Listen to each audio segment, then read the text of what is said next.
You're listening to the Esoterics Podcast.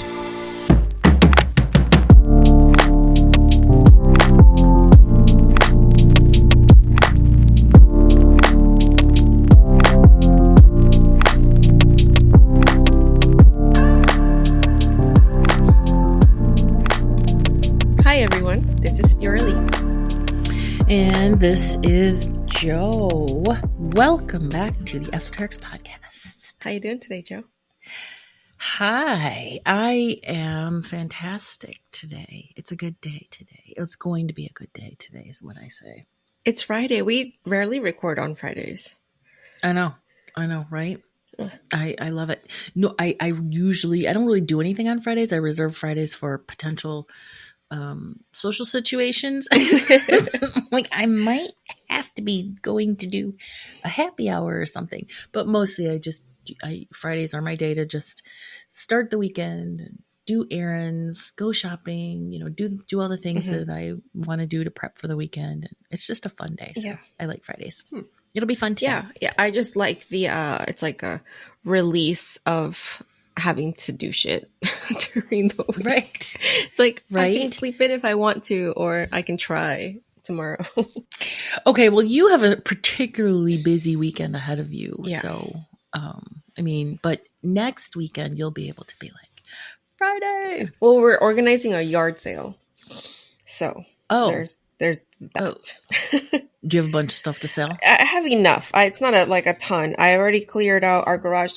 Our goal is to clear our garage because we're supposed to we've purchased a Volkswagen bus. I think it's like a 60 something. Shut up. Did you really? Yeah, we bought this thing a year ago. And we haven't received it yet because it's coming from Texas. But we're supposed to get it really soon, like sometime this coming month. And so obviously it's a restored and everything. And so I was going to say, is it in mint condition? Yeah. It's original interior. So we just had it repainted and then like the windows like redone or whatever so that they're properly insulated. But dude, shut up. What are you going to do with that thing? Go to the beach. You mean, right? You better do some serious reels so we can all see what's going on. Yeah. Are you gonna make another Instagram account? No, it'll be all included. It'll be. Damn it! I don't want another Instagram. I don't need another Instagram account. No, I know, but I want updates on the bug. I want bug ventures, bug travels. Franco bug is what you can change it to. What does whose idea was this? It was Mike's. Yeah, I figured. Yeah. It was his idea. He had a friend or acquaintance locally that was selling one around the same time here in California, but they wanted something crazy for it. And then his friend in Texas, who also deals with vintage cars and stuff like that, found this bus and he offered it to him. And he was like, "What do you think?" And I'm like, "You always say yes to my crazy ideas, so let's do it." So nice. I love that. I love that so much. Yeah. Okay, good. So the yard sale is so that we can clear up the space to make sure we have room for the bus in the garage. For the bus. Okay, now are the littlest members of the Franco family excited about this, or do they don't care? Oh yeah, no, they are. They're all just. We're gonna go to the beach. Like that's the whole thing is we're gonna take it to the beach. We're gonna go to the beach. Okay, so you have to get a. Does anybody have a surfboard? No, we have boogie boards, but we don't have surfboards. Okay, all right, same thing, right? I mean, kind of. They're just a little small bit and cheap. All right, so you can strap those to the roof like a traditional Southern California beach bug. Yeah, exactly. All right, okay. I'm so goddamn excited for this shit now. Yes. Okay, Elsa, do you have any good stuff for sale? I have an art desk. I have home furnishing stuff. I have a bunch of extra lamps. Yeah, I just want to get rid of a lot of pillows that I've accumulated over the years because right. I don't know, because I just buy pillows. Like throw pillows? Throw pillows. Mm-hmm. Yep. Oh, yeah. Cute. Yeah. All right. I love that. Yeah. So, but we're doing it with the neighbors, so it'll be Hopefully it'll be like a Oh, block, a block party Oh, yeah. situation thing. So it'll attract more customers, hopefully. Right. What you're gonna come away with something from the neighbors? No, don't say that. The goal is to get rid of stuff, not to. I always do. Like I gotta have that. This is the time of year, I think, where it's coming up on it. Right, we're gonna talk about October and the closing vibe, but this is the time of year when the days get cooler. You start putting away the summer clothes, getting out the fall and winter clothes. You start making soups. You start decorating for spooky season and lighting candles. And it's just, it all lends itself to nesting and creating a more cozy home, with things like throw pillows and rugs and stuff like that. So hopefully you'll have a really successful. Yeah. I hope so. And whatever I don't sell, I'm just going to donate. Right. So there's a local thrift store. They their proceeds go towards an animal shelter. They have, they're a dog rescue. Actually, they run their own dog and cat rescue. I love that. Yeah. So that's where it's going to go. It's a good cause. It's a good cause. Yes. Yeah. I had my first astrology class. Oh, how'd it go? This week. It was good. This week was just about getting to know. We got a history of astrology, which is actually really cool. And so my mentor, Rosie, is literally the most astro-knowledgeable person I've ever talked to.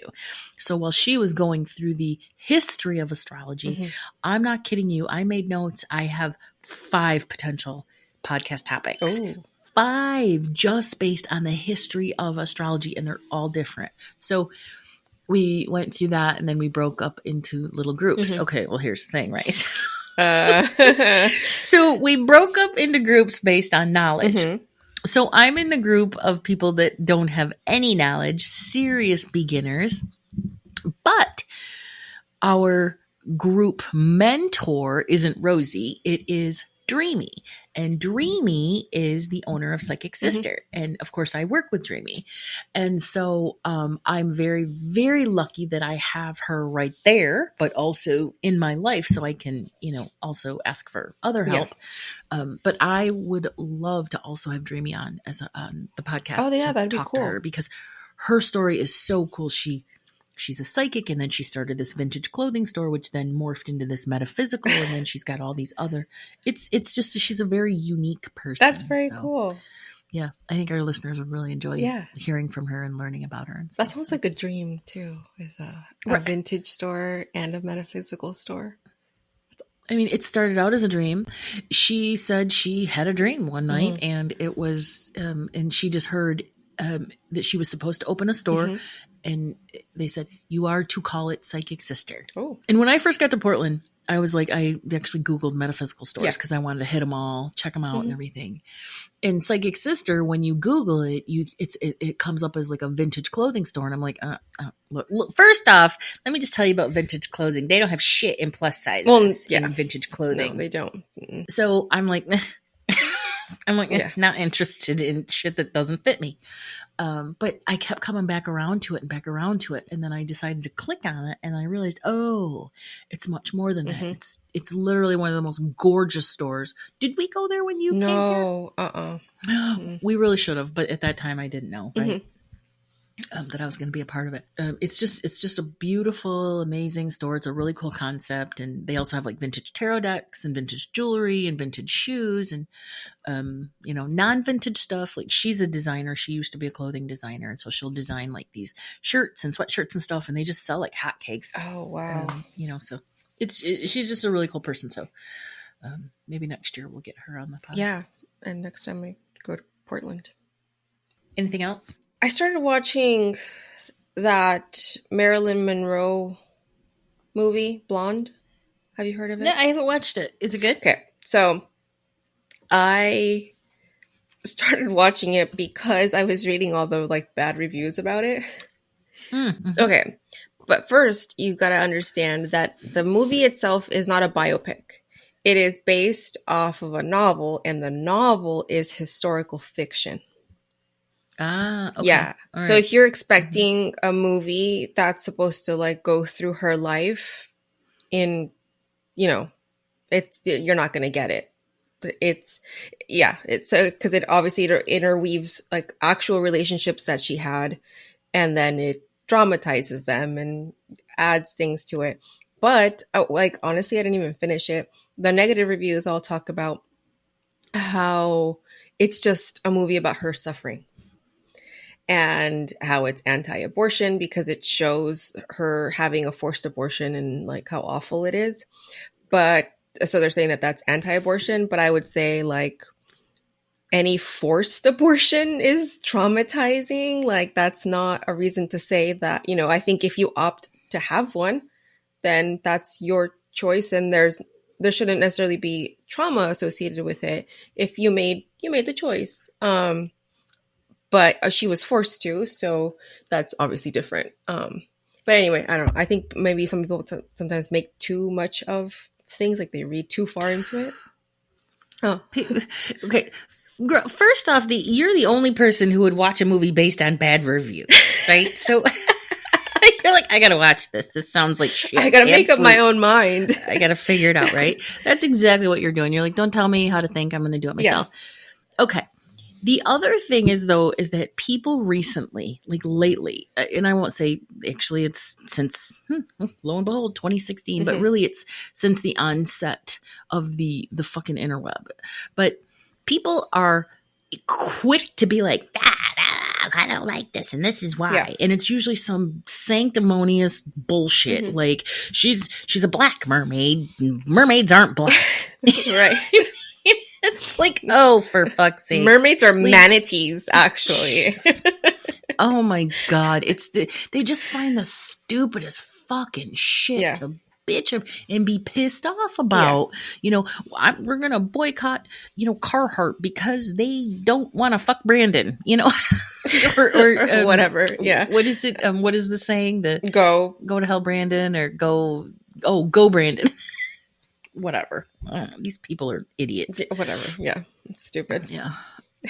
Anyway, so the people are, yeah. So it is a movie about a woman suffering. According to what my daughter was telling me, I think it's I don't know if it's the director or one of the producers was saying that essentially it's a movie about someone who's about to commit suicide.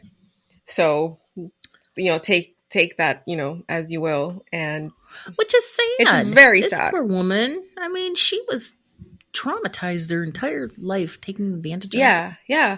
But she also did some great things too. Like she was she defended civil rights, and there were certain things. There were certain things that she did. There was also some other shit that like who was it? Oh no, that wasn't her. Never mind. It was Jackie Kennedy, who her wedding dress was designed by a black woman, and beautiful dress. Something happened too. I think that it was either like a flood or a fire or something, and the original dress was wrecked, and she worked like 24 hours nonstop with her team to recreate it. They did it and got it to her on time. This bitch didn't even give her credit. This bitch did not name her. When they, there's obviously, she was fucking Jackie Kennedy, right? And there were these pictures taken of her, and obviously it's a big deal that they got married in their wedding. She did not name her designer. Oh, she did anybody ask who's your designer? And she said, I'm not telling. Oh, I'm sure people asked, but I'm sure it was featured in magazines. See, that's the bullshit. Yeah. But who was it? I want to get her name because I want to. We're gonna name her. Yeah, I want to make sure. It was Anne Lowe. Her name was Anne Lowe. I want to make sure. Anne Lowe was the designer of Jackie Kennedy's wedding dress. Dress. Anne Lowe. Yeah. So anyway, I just totally got off topic, but yeah, no, that's what we do here. We go on righteous outrage tangents, whether it's about mermaids or wedding dresses. We're all here for it. But anyway, back to the movie thing. Anyway, Ana de Armas, though, who plays Marilyn Monroe, regardless of what you think of the storyline and whatever, she did a kick-ass job as playing her. Wasn't she the one? She was the one in the chess. show? Is that her? She's the one from that movie Knives Out. Okay, I've seen the movie. I don't specifically remember her unless she was from the chess. She's a Cuban and Spanish. She's the one. She has the accent. Okay. She's the one who's like the caretaker. Like she's like the main character in that movie. The young woman who's caring for the old man. And No. But I'll look her up. okay, yeah. No, anyway, she did She did amazing job pulling. Like she really does look like her. Her expressions, the smile. Like she did and I would say that for that and the cinematography, it's worth watching. Yeah. The storyline, I get it. I understand the criticism. I mean, it is what it is. You can't please everyone. Yeah. No, and we don't want to please everyone either. Okay, what are we talking about this week? Well, this week I want to kick off spooky season since we're spooky season. Yeah, starting in October. I want to talk about the Salem witch trials. Okay, let's do it. In what way are we going to get into this? So I just kind of want to talk about a little bit about some of the cases. I don't want to go through each one just because there are so many podcast episodes on there on Salem witch trials. Everybody's done it, but we're going to do it a little bit different. Yeah, I just want to do a little bit different. So I just want to talk about how we got there, or, as a country. And then just a couple of notable things like who got accused. And then I really want to get into the ways that they determined whether or not someone was a witch, because those are kind of funny and stupid. So excellent. Good. So this is a really good time to let our listeners know that the month of October, it is spooky season. We are entering into that. So the month of October will be dedicated to podcasts of this nature. They will all be associated in some way, but the focal is witchcraft, witches, and all that good stuff. So you have a lot of really fun, cool episodes to look forward to. This one's going to drop a little early, right, to stay on track? Yep. Early, yeah. So this one actually will drop on like Monday. Yep. So it's very exciting. Okay. So as with most of American history, the Salem witch trials is a testament to the danger of mass panic and unfounded hysteria. Mass hysteria. I love it. Yeah. Much like today's conservative Christians who live afraid of immigrants or anyone who threatens the familiarity of their ignorance, the Salem witch trials was a slippery slope of neighbors accusing neighbors. I love that passive aggressive dig in there. And it is possible that most of the accusers didn't fathom the consequences that would accompany the accused. But in the end, the whole story remains another dark stain on American history. So basically you're saying they had no idea of the fuckery that would ensue, but they're still like, much like voting for Trump, but I digress. Right. Okay.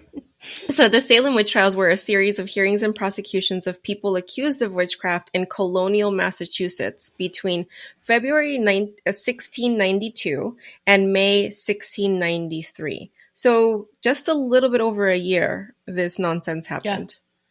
Yeah. Wow. Yeah. The trials ended up resulting in the executions of 20 people. 14 of them were women, and all of them died by hanging. So there were no witches burned. That's not that. There was no burning. No, that just doesn't apply to Salem. I believe it happened in like Europe, and I think that's where that comes from. But but not in Salem. Which is good, right? Like, but it just does sound better to say I was burned at the stake as a witch, right? Yeah. The shitty thing though was that they didn't even know how to properly hang people. So yeah, and I'm not laughing like at the thing. I'm just saying like this the stupidity, right? That we had not yet learned to like properly do shit. But anyway, they would, because normally once they actually figured out how to properly hang people, you have to do it from a long distance because it snaps the neck, and then that's how they die. But the way that they did it here was it was a short distance, so these people actually died by strangulation. Aww. Yeah. Yeah. So out of those people, 14 of them were women. All of but one was done by hanging. One was a man who was actually crushed to death because he refused to confess. And the way that was done is they placed a bunch of boards on top, like made him just stripped him down naked. He had to lay down, and they would put a board on top, and then they would just load it up with heavy things. And There was a show recently that did that. It was a lady. They were looking for somebody that was hiding. I forget what show this was. It was a period show, but they actually showed rock by rock by rock, and then her. Savage motherfuckers. Yeah. Then in the way that they would kill people, savage. Yeah. And then also remember too, from The Handmaid's Tale, all of those. Yes. Those ways that they executed people, all those punishments were true ways in which people have historically puritanical been killed. It reminds me of Miss Lydia. Oh yeah, yep. Yeah. Okay, so before we get into the meat of some of these stories, let's talk about the background of how we got there. How we got here? How did we get here? So actually, it was over a century before all this stuff happened in Salem. A law had been passed that would ultimately lead to the tragedy. So under the Witchcraft Act that was passed in 1562 in England, any behavior or practice even remotely associated with witchcraft was deemed illegal. In order for people to recognize witchcraft if they came upon it, lists and books were published explaining in detail that the things would be considered such. This was so serious that by 1644, the English government had created an official position called the Witchfinder General, which is exactly what it sounds like. So that hysteria and the goal to hunt down possible witches may have played a role in the paranoia and the persecution of witches by the Puritans in Massachusetts. So they created a role, witch hunter. Yep. Right. Yeah. And then possibly that's the person that Trump is always mad about. Well, I know it's because he fucking overuses witch hunt for everything. Oh my God, I keep going back. Listen, I try not to talk about him because I don't want to, be polarizing for people that are Republicans, right? Yeah. But this is they just keep coming. I'm sorry. I'm not. Okay, but I have to say this though, is this in the Salem witch trials, when somebody would confess to actually being a witch, they weren't punished. They were just let go. No. Yeah. Oh, I thought, well, who are the people that were killed? The people that didn't? Yeah, the people that didn't confess. It's ridiculous. Yeah. Now, you would think after several releases, yes, I'm a fucking heathen. I am. And yes. Yeah. Let me go or I'm going to curse you. Let me go. I mean, oh my God. All right. Well, they had their own way of doing things back then. Their own ass backwards way of doing most things, actually. Okay. So Salem, Massachusetts, it was founded in 1629, and in 1641, English law makes witchcraft a capital crime. In 1684, England declares that the colonies cannot self-govern. So in 1688 is the first case of someone exhibiting a sign of witchcraft. So following an argument with laundress Goody Glover, a woman named Martha Goodwin, or a girl named Martha Goodwin, she was only 13 years old, she begins exhibiting strange behavior. Glover is then arrested, and then she's tried for bewitching the Goodwin children. And then Reverend Cotton Mather, so this guy is he is one of the people that played a main role in getting people accused and locked up, and it was a mess. Thanks a lot. He's a hot mess, and we'll learn more about him. So he actually met twice with Goody to try to get her to repent for her witchcraft, and she wouldn't do it. So she was hanged. Mather then takes Martha Goodwin into his house, but her bizarre behavior continues. So, yeah, I don't know. What do you? Okay, do we know the origin of the term goody, and why is it like a prefix or something? Oh, like a goody two shoes, like that? No, well, no, like you might be Goody Franco. I might be Goody Figueres. Like what the fuck does Goody mean? I thought that was her name. Just her name is Goody. Her name is Goody Glover. No, okay, well, I'll do some research into that because I think it's like miss. It's like Mrs. or Miss. Oh. I think it is because everybody was Goody this and Goody that back then. Because if it's your name, I'd be mad. That's a dumb name. I'd be like, okay, but this guy's name was Cotton. I know. So you make a fine point. They had stupid names. I'm sorry, but they had stupid names. Yeah, his dad's name was something stupid. Yeah. Cotton's dad was actually he was the worst. Oh, he was foul, but because Cotton was a priest, yes, a priest or he was a reverend. Yeah, so a reverend, yeah. So he was horrible, but he was raised to be that way, and his dad was the worst. Yeah, his dad's name was Increase. Increase. I know. What is that? Those weird puritanical names. Increase. Who says you look like an increase? I'm gonna name you little baby Increase. I don't know. The Spanish have them too. Like there's this name. I hope I don't offend anyone, but there's this name in Spanish, and you name a woman, and it's called Transito. Transito, transit. Yeah, like transit, like traffic. Transito. Yeah, I don't know why that's a name, and I think it's ugly. Sorry. I mean, people have dumb names now too. Oh, I know. This is a very uplifting episode for everybody, just so you know. We're all positivity and love and light in this one. There's people that name their kids Absidy. Have you heard that one? It's ABCDE, and it's pronounced Absidy. Absidy. Yeah. Oh my God, who comes up with those names? What? No, people. No, people. No, they're never going to be able to find their name on like a personalized teaspoon or whatever at the truck stop when y'all go on vacations. I mean, they're not going to be able to find it. As a person who personally struggles with that. Wait, mine's always Joe. God damn.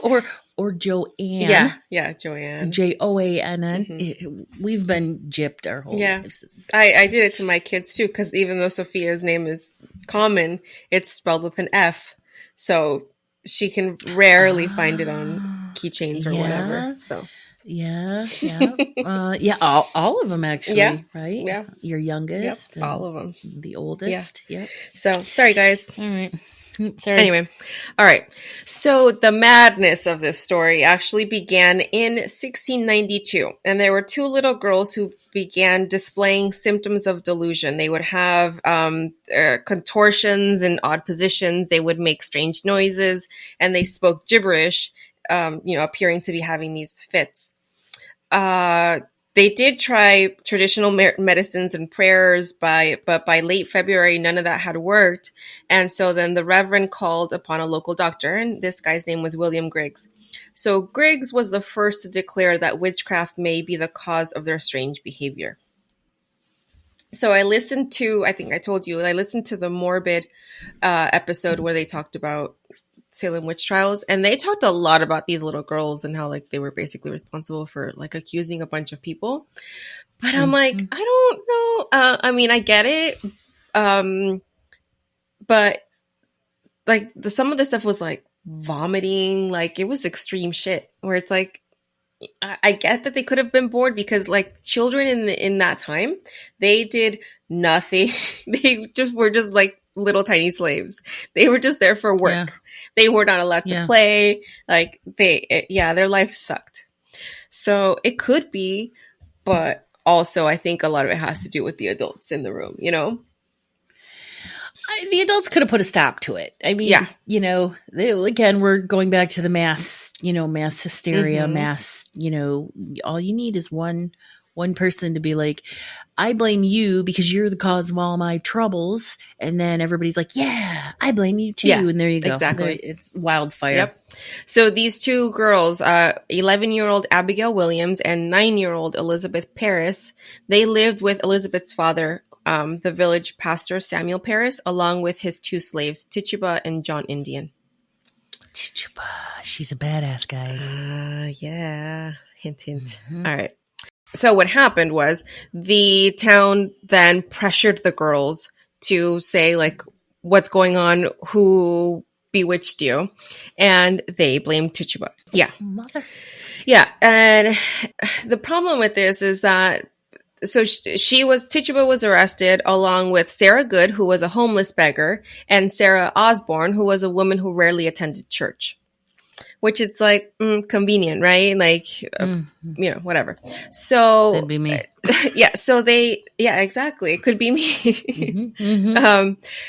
So they did what we now know as like turning them against each other. Is essentially what they did, saying that like the one Sarah was saying that the other Sarah did it until one of them turned.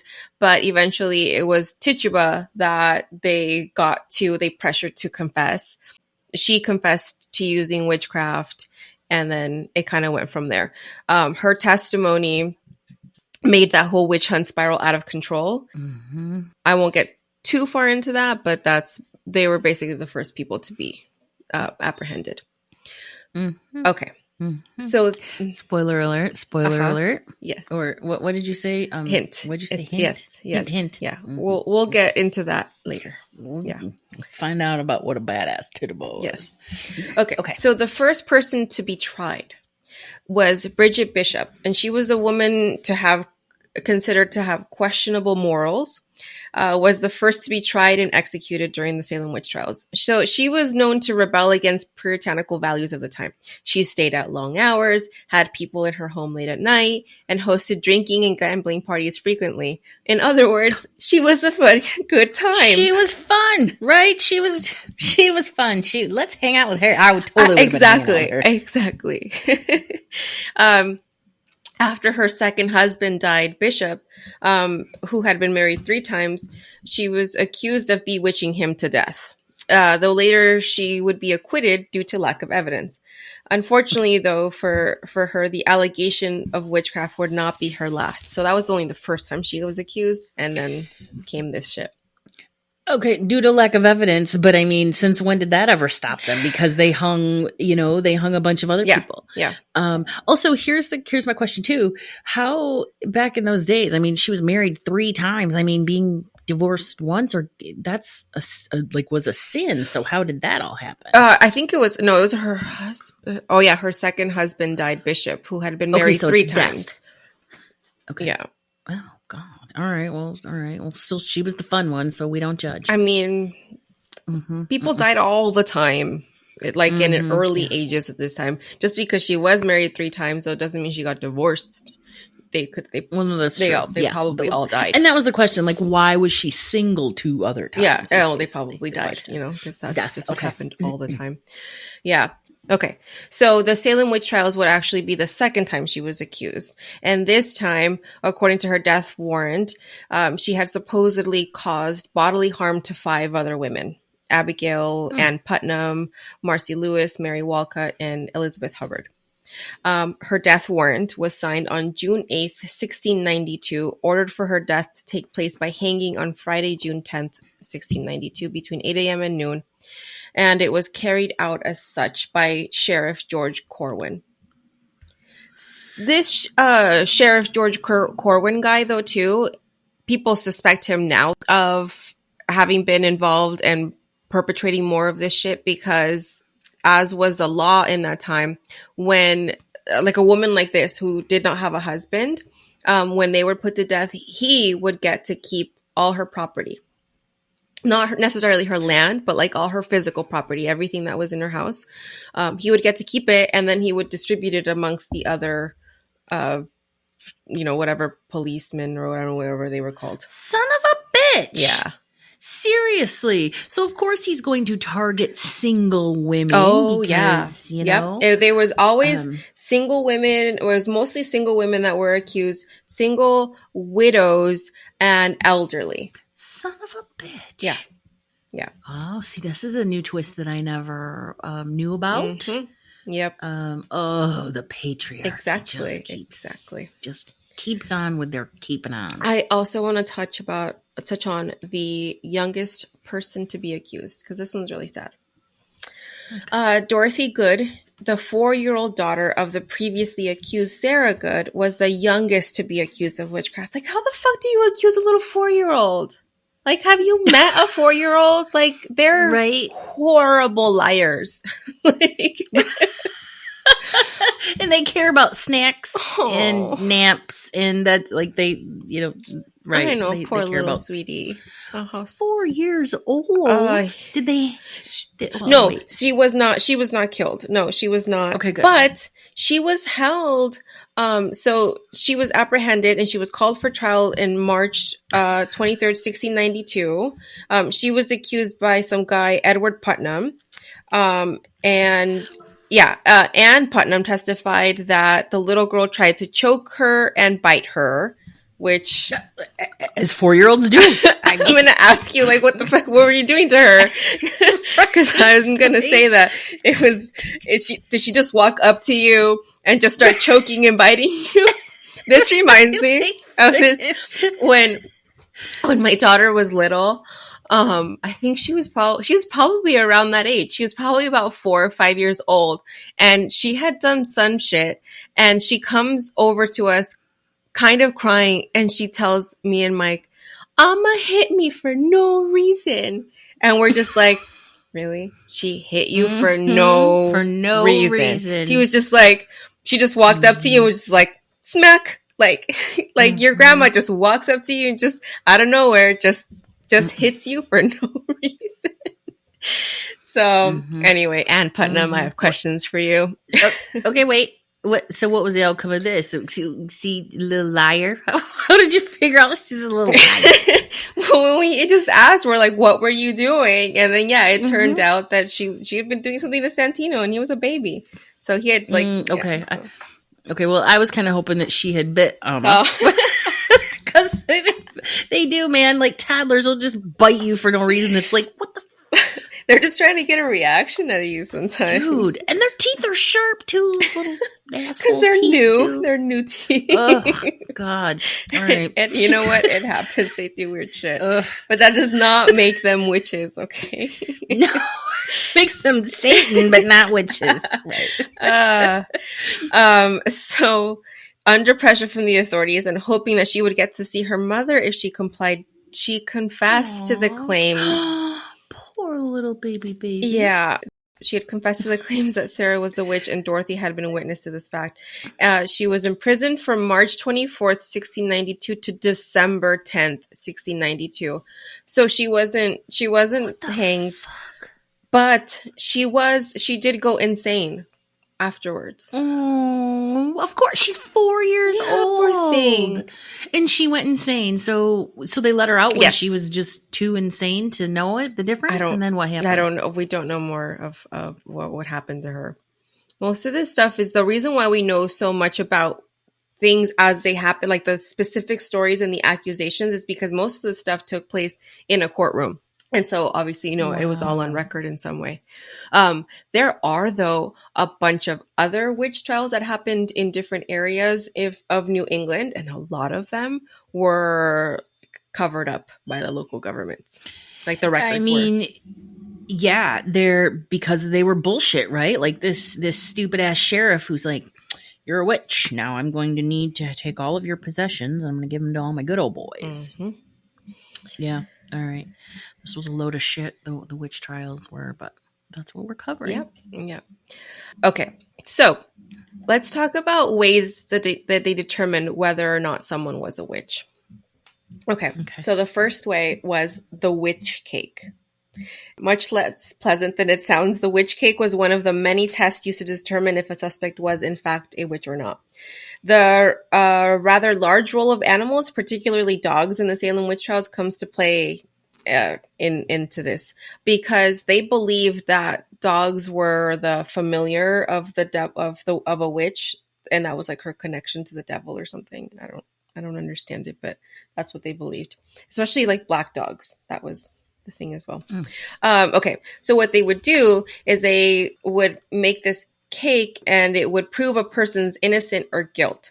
And they made it with rye flour and the urine of the inflicted person, or one of the people suffering the symptoms. And so then they would take this cake and they would feed it to a dog. And then if the dog then showed the same symptoms, then it was witchcraft. And in this case, the dog would then point to which witch made him ill. And it was a common practice for determining witches in England at this time as well. It's like, oh my God, there's so many holes in that methodology. That's the stupidest fucking thing ever. Of course a dog is going to eat cake. They'll eat their own shit sometimes. Right. Of course, they don't really give a shit about some cake. I want to see pictures of a dog pointing, though. Pointing, yeah. Right. Or possibly they went to their owner because it's a dog. Or can you give me more? God. What if they just went back and was like, can I have more cake? Bitch, what you got next now? You got any snacks? Any Scooby snacks? Oh my God. All right, that was a dumb one. Good one. That gets a thumbs down. Stupid. Thumbs down for being smart. They're all stupid. But all right. Let's move on. All right. Then there was the touch test.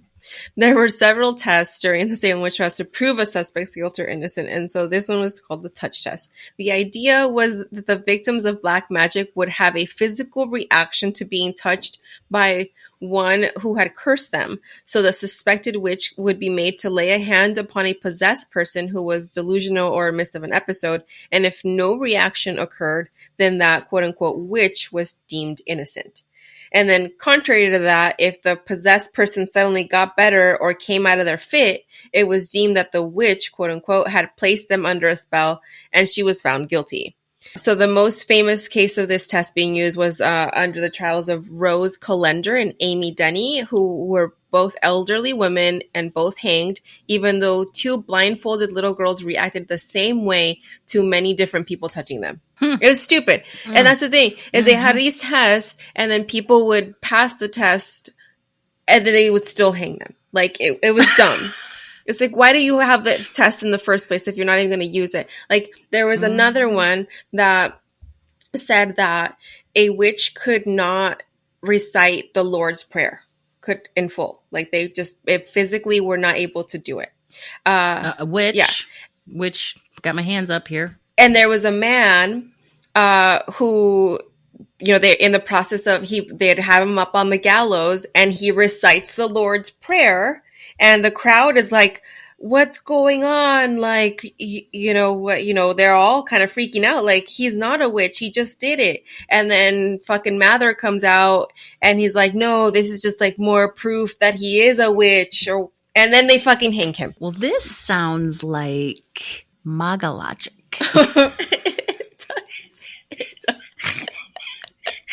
I mean, history just keeps repeating itself. I can't promise there won't be more references to Trump in this episode. I think the title of this episode is going to have to be "Trump is really a witch." His followers, his fans, people. Okay, so what I love recently is that Republicans are like, yeah, no, we're not a big fan of Trump. So now his fans are starting to refer to themselves as Trump fans, not Republicans or not MAGA. They're Trump fans. That's what they're referring to themselves as. I love that. I'm like, yes, now we're getting down to it, right? It's fine. They can be Trump fans, but at least we know, right? Right. At least we can. This cracks me up. All right, I don't know. Okay, well, MAGA logic. All right, let's. What's the next MAGA logic? I mean, witchcraft test. The swimming test. Stupid. So this is probably the most infamous one. Yeah. And it's definitely one of the cruelest ones.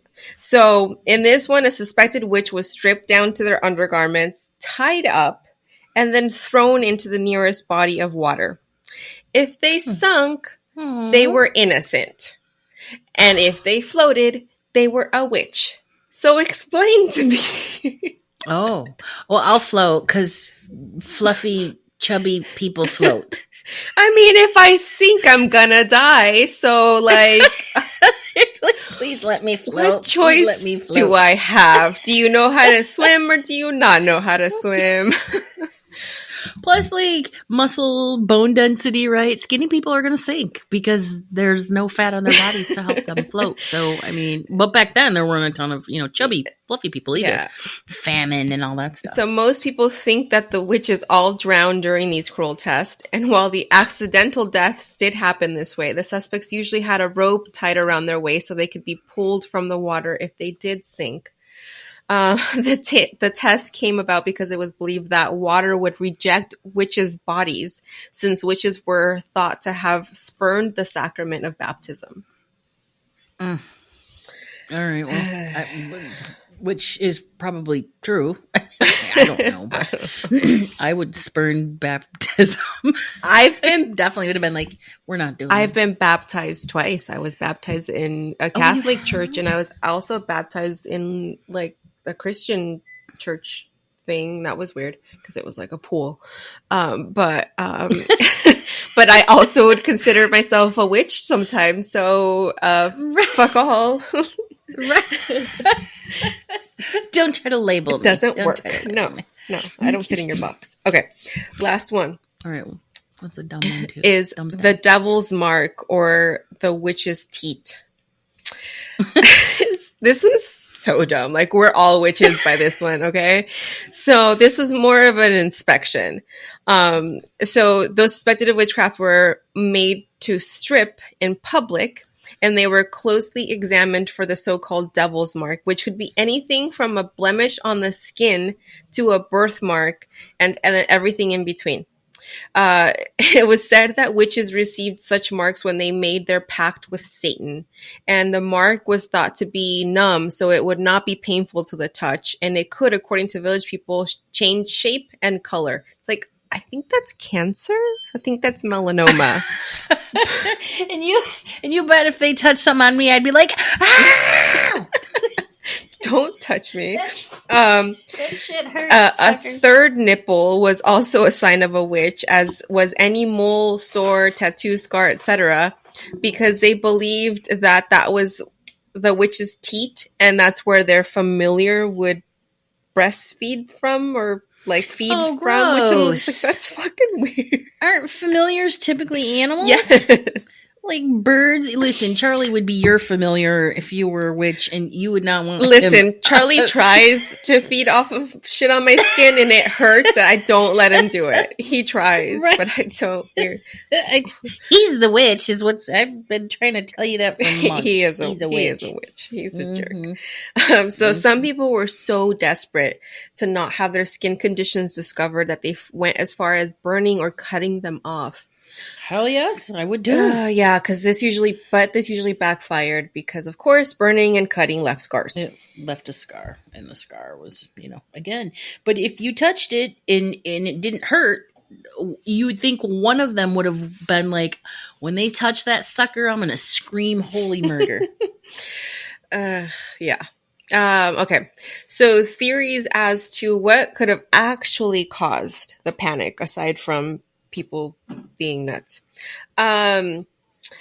One is smallpox. They believe that it played a large role in the witch trials, although no one back then likely knew it. The disease is that deadly, and it covers the infected person's entire body with pimple-like pustulates. Don't Google it unless you want to cringe. No, they're gross. Yeah. And then there's I don't want to get into like polio and stuff, but like, I can't believe people not vaccinating their kids now. Anyway, that's we used to die regularly or shit like this, right? Like, the Puritans were Puritans. They were not into vaccinations. They were the original anti-vaxxers. Well, they literally didn't have any. So, No. Europeans brought smallpox to North America, and about half of the Native American population was wiped out because of it. I would say it's more than half, because I think it was estimated to be like 3 million Native Americans that lived on the North American continent, and then it was stripped down to something like 300,000. But see, another fire reaction fucking colonizers. Yeah. But in Salem in 1692, 500 people were killed by smallpox. Oh my God. It was an epidemic that caused symptoms like those girls were exhibiting. And additionally, the fear and paranoia around surrounding smallpox was so great that they made the hysteria about witches and the need to find a source of blame even greater. So these are potential theories of where this witch hysteria, what it was founded in, with the actual reason that it was. Yeah. So that these things were happening. This is basically saying like smallpox was a real thing that people were suffering from and dying from. And the whole thing was just like them trying to find a source of like who's responsible. It's like, you're like that Spider-Man meme of like, who's responsible? And they're just pointing at each other. It's like, pointing at each other. You fuckers brought it over. Anyway. Okay. The other theory as to what could have caused it was an outbreak of encephalitis lethargica. The symptoms of this include behavioral changes like shaking, strange pains, fever, and more. It's spread by insects and birds. And then the originator of this theory says that the point that a doctor was called to treat the girls and supposes that he was unable to diagnose the ailment at the time, and instead he just said witchcraft. And it's like one of those things, right, where you're just like, I can't explain it, so it's witchcraft. No, fucking Dr. Oz is who that was. Dr. Oz in his original form. Yeah, there you go. The other theory is ergotism, and this is caused by the consumption of ergo, a fungus which causes trouble when embedded in rye or other cereal grasses. When it's in there and it's consumed by people, it releases a chemical that is similar to LSD. Yeah, and may lead to hallucinations, muscle contractions, convulsions, and issues with internal organs. Oh, all right. So I was like, oh, yeah, man. But then I was like, oh, no, those other physical symptoms don't sound like fun. Yeah. Just hallucinations. The holes in this argument are the fact that rye was a staple crop of the people of Salem at the time. So they would have known, like, if something was like wrong with it or if it, it looked right.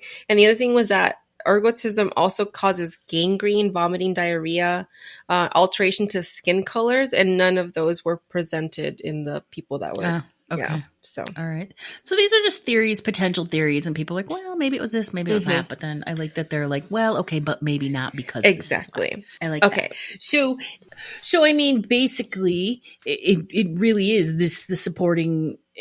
All of this is just supporting plain old bullshit mass hysteria. Yes, and the main theory, and this one is, you kind of can't argue against this one, was that one of the factors was poverty, because a lot of this was just conflict between poor people and rich people.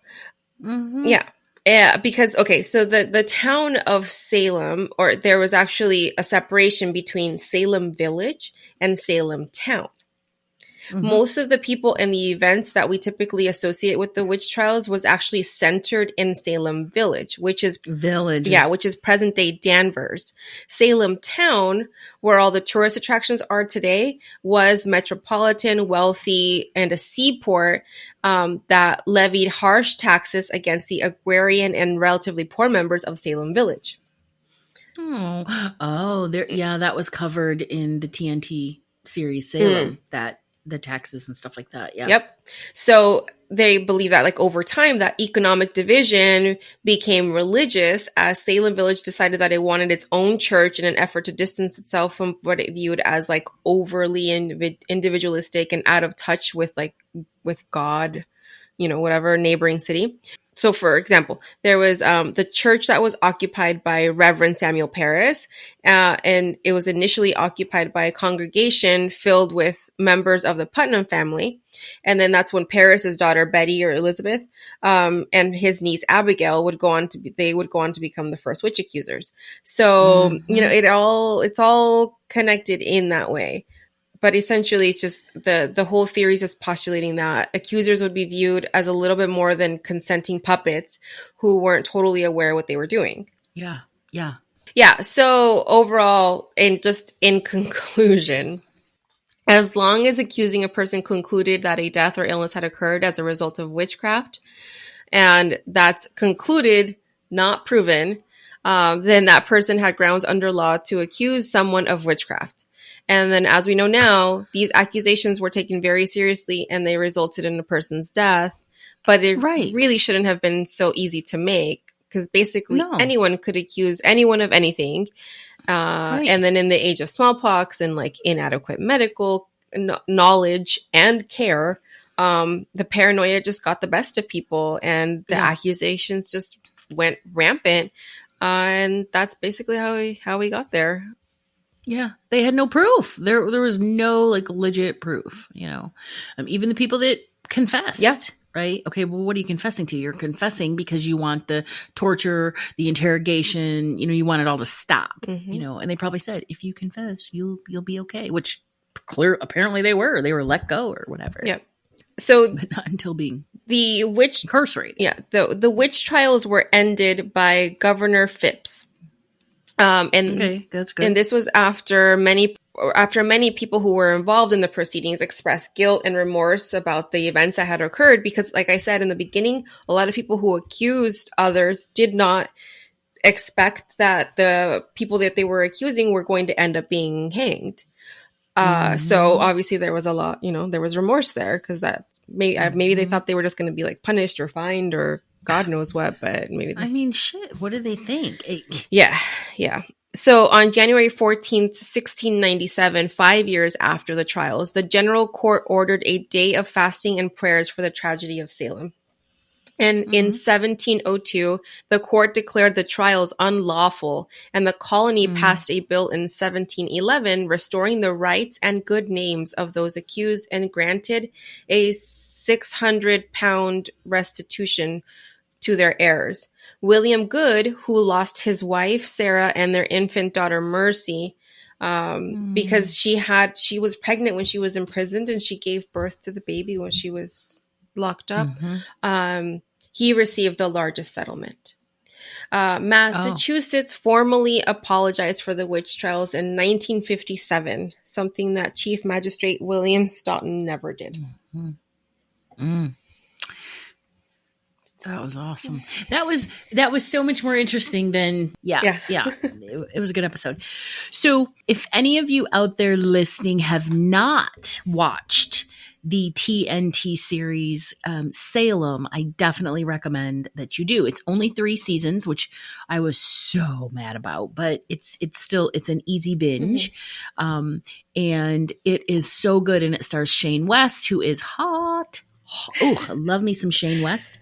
But they really go in depth into the characters of like Mary Sibley, Cotton Mather, Tituba, and then Mercy, the baby who died, actually plays a main role. And Mercy's a fucking, I'm not going to spoil it, but that Mercy.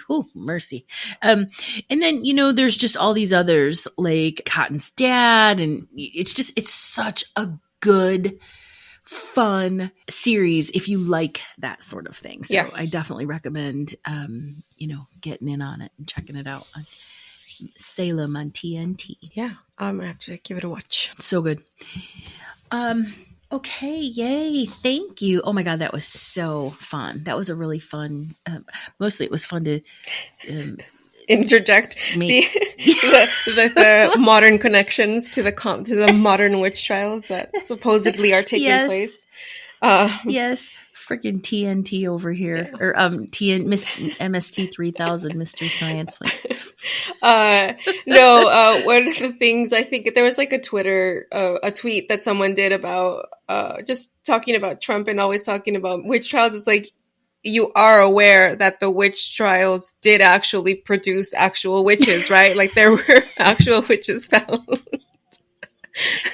And much like Trump, there's no goddamn proof for anything. The judge that was asked to oversee the documents, he told him, he's like, you have to produce proof that the FBI planted documents. And they're like, no, we don't have any proof. And he's like, then you got to shut the fuck up. It was show up or shut up. Yep. Show up or shut up. What did he say? You can't have your cake and eat it too, or something like that. I don't know. Yeah, I don't. Yeah, that judge is handing his ass to him, and he thought he was gonna be on his side. It's like, no, that's not how it's supposed to work. It's supposed to be impartial. That's not how it works. That's not how it works. Just glad that somebody's actually fucking doing their job for once.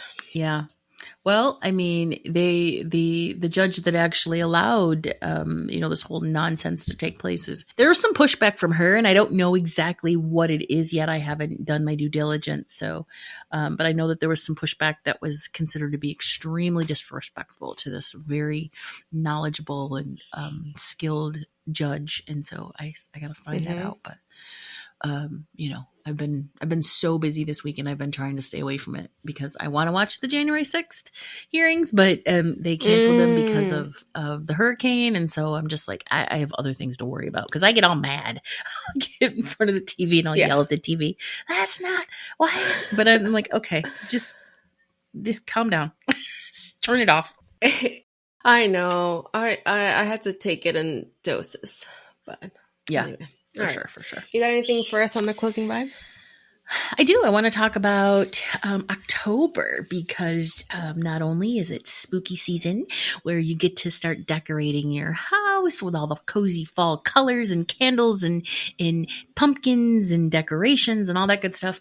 It's also a really, really, really beautiful and wonderful time of life on your spiritual journey. So let's just talk a little bit about what October brings and what this particular month as a universal 7-month brings for everybody. So October is a really cool time of the year when if you tune in, you can actually feel the changes of the season and the new year approaching. Like there's that anticipation with the holidays coming up and stuff. So it also sort of puts this pressure on us to get things done, right? Bringing things to a state of completion, right? That comes in.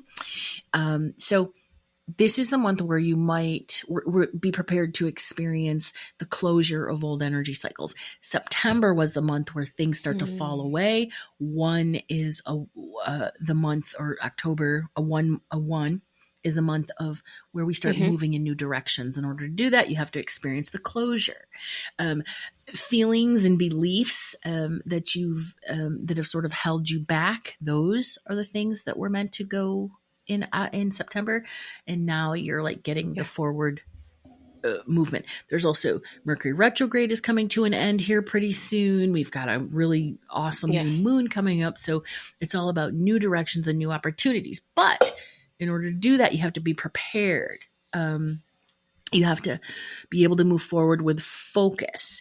Have a clear sense of direction. So expect that clarity to settle in. If a lot of us have been like, I don't know what I'm supposed to do or what my direction is or what I'm supposed to go, that clarity is going to come not only with the energy of October, but also with the ending of all of those retrogrades, which are going to happen throughout the next couple of months.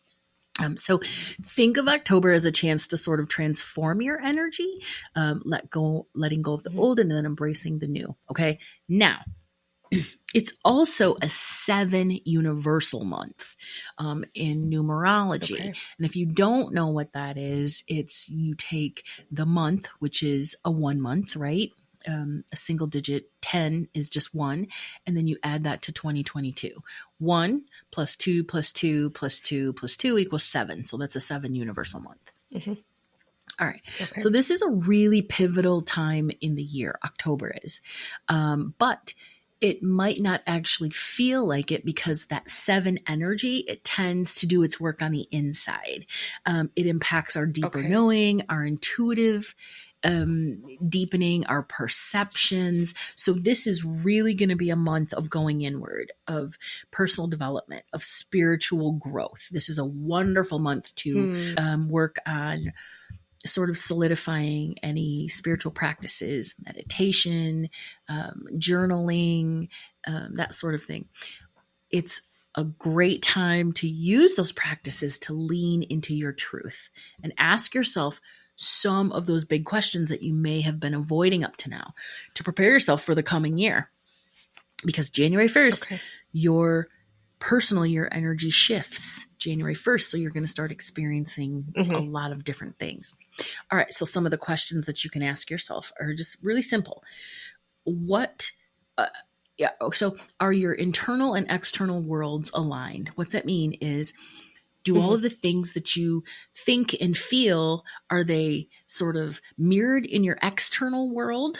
If you're feeling frustrated and confusion and you're feeling disconnection, and you look at your relationships, your career, you look at your all of the things, your social life, are those also feeling disconnected, frustrating? That's your internal mirroring your external. If that's the case, you're going to want to look at the things that you need to bring resolution to. Do you have a spiritual practice that supports you?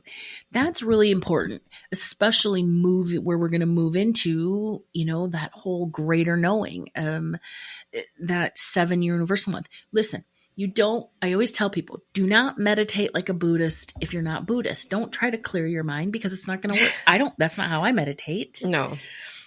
No, I put on headphones. I listen to some binaural beats or some solfeggio frequencies on YouTube, and then I journal. That's how I meditate. So find a meditation practice that works for you. It's simply about giving yourself the space and time to connect to your higher self, your higher knowing, your spirit guides, the universe, whatever you want to call it. So the other thing is that you should sort of explore in October is, are you being honest with yourself about what you believe? And that is really more of, do your beliefs support where you want to go? So if you don't believe that you are capable of being, starting this project or moving into this next phase or acquiring that thing that you want, if you don't believe that you're capable of it, you're not going to believe that. You're not going to do it. So it's time to really look at what your beliefs support, and then see if those actually work for you. So the energy of this month, it supports real soul searching. So this is the month October to do that. Search your soul, find your purpose, or at least start to seek it, because it is the foundation that upon which everything in your life is going to stand, is that purpose. So if you do that inner alignment work now, you'll avoid going in the wrong direction later. Okay. And then the last thing is that so many people say, well, I don't know what my purpose is. Your purpose, your path, all of those things, it's not an occupation. It is absolutely not an occupation. It is a very specific set of characteristics that you're meant to master in your lifetime, which then makes you the perfect person to do this certain thing. And what is that certain thing? It's that thing that feeds your soul. Maybe you want to be a writer. That's your purpose. Be a writer. Maybe you want to be a photographer, or maybe you want to take care of people. Maybe you want to be, an accountant, which can be it's a mundane thing too, but the world needs accountants. Whatever it is that feeds your soul that you love doing, that's what your purpose is. Thank you. That's beautiful. And 7 is also one of the most psychic numbers, right? Yeah, 7 is the number of the psychic, the spiritual knowing, and all of that. It's as your life path. If you have a 7 life path, you are the seeker of deeper meaning and knowledge. And so it just means that you, in this lifetime, you're meant to actually seek that deeper meaning and knowledge. I find the 7 is a lot of people that are very analytical. They have very, Virgo jobs, right? Like accountants, or, just very earth type jobs. And the whole point of them in this incarnation is for them to explore and embrace their spiritual side. Yeah, it's very cool. Yeah. What's your life path? You're 11 too. You're the 11 too. Ooh. And don't you have a 22-4 in there too? Yeah. Yeah. So that's rare, that you have 2 master numbers in your core chart, but the 11-2 is it's literally the most psychic and intuitive number of them all. Okay. I always tell 11-2s that if you want to be a full blown with all of the abilities, all the way up to telepathy and astral travel, which you do anyway, you absolutely have that ability if you're an 11-2. So yeah. Well, All right, guys. Well, you can find us on all the socials under Esoterics Podcast, and be sure to join our Facebook community, the Esoterics Community, to hear firsthand about our services, events, and courses, as well as access woo-friendly resources, energy updates, group-only pricing, and occasional card pulls and freebies.